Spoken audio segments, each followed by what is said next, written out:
Caro amico, ti scrivo per dirti che non so quando potremo tornare a giocare insieme lungo le calli. Mi manchi. E mi mancano tutte quelle cose che prima ritenevo scontate. Ti ricordi l'impazienza nell'aspettare il suono della campanella? Ti ricordi i pomeriggi passati a giocare a pallone? Ti ricordi di quel professore, quello con i capelli unti e grigi, che ci sgridava sempre perché non smettevamo mai di parlare? Beh, immagino che non ti sarà difficile, visto che per te non è cambiato niente. Forse le cose che ritenevo importanti erano quelle sbagliate. Come non rivedere più il professore di matematica. Inizialmente ne ero felice, finché non ho sperimentato sulla mia pelle il motivo della sua assenza. Sono successe molte cose dall'ultima volta in cui ci siamo incontrati. Mio padre è stato sollevato dal suo incarico in comune e anche se questo corso di eventi era prevedibile, è stato comunque un duro colpo per il suo orgoglio. I colleghi che stimava gli hanno voltato le spalle. Al momento mi trovo in un posto che nemmeno conosco, sotto quelle grandi montagne che si vedono quando l'aria della laguna è limpida dopo le piogge. Sono qui perché questa mattina i miei genitori mi hanno dato una valigia in mano. Li avevo sentiti discutere a lungo le sere scorse mentre cercavo di addormentarmi, ma non avrei mai pensato ad una simile situazione. La casa spoglia di oggetti, le credenze vuotate, i segni dei quadri sui muri nudi. Ci siamo diretti in stazione all'alba e abbiamo preso il primo treno. Te l'avevo detto che c'era qualcosa che non andava in quel maledetto giornale che abbiamo visto a luglio a casa tua.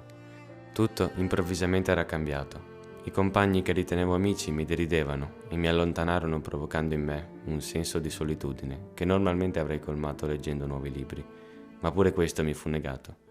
Ti sembra giusto? Acquistare libri usati non era più permesso a quelli come me, e le giornate passate a leggere ripetutamente quelle stesse pagine, ormai usurate dal tempo, diventarono sempre più monotone e insignificanti. Ripensandoci i segni erano arrivati. Ci avevano proibito di giocare insieme. A ottobre non avremmo potuto condividere lo stesso banco di scuola. Nemmeno mia madre è potuta tornare a insegnare italiano. Lei è quella che soffre di più in questa situazione. Le nuove restrizioni le hanno anche tolto i frivoli piaceri delle chiacchiere con le altre donne. Ora vive nella paura. Paura per mio padre, paura per se stessa e soprattutto per me e mia sorella. Anche lei ha subito delle ingiustizie come tutti noi e la sua giovane età le ha reso ancora più difficile capire perché non potesse più tornare a scuola. Ricordo ancora quando potevamo passare i pomeriggi insieme, tranquilli e spensierati fino al tramonto, con il sole che cadeva nella laguna. Spero di poter passare ancora quei momenti, ma non ne sono sicuro. Sai, amico mio, la situazione non mi piace. Ogni giorno, dalla radio di mio padre, sento voci che fanno rabbrividire quelli che sono con me e turbano gli animi delle persone che mi stanno accanto.